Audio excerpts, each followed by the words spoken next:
you have to replace one of these big switches, and you have a big rack like that. I'm going to show you step by step how you can do it, so that way you can succeed. I'm going to show you how to connect the switch Fortinet. So if you never done it before, it's very easy. So you have to connect this. This is the power cable.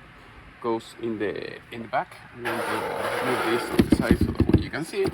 Here on the back, you put that, and then here you have the console cable, as you can see here. This is if you want to set it up with a laptop, that you have to do some configuration or anything like that. Usually it's like the Cisco switch, they come with a similar cable. And like I said, we have the power here, and then here you have the manual, and it comes, this is the rubber feet. And you can use it if you're going to use it on the desk. But most of the people, they are going to use it just on a rack, like you see over there. So basically you have these ears, and you have to put them here on the side, both. Grab the other one, put it here, and then we're going to grab the switch, remove the old one, and put it there.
Alright, here I'm going to show you how to connect the optical adapter. As you can see here, I'm going to plug this, but this is the idea. In order to remove the old one, what you have to do is you have to pull this down, and then pull, and then when you do that, the locking mechanism that you have here will release it, and then you can remove it. So this is when you have to connect it in daisy chain with the other switch, like you see over there. So I'm going to do a close up.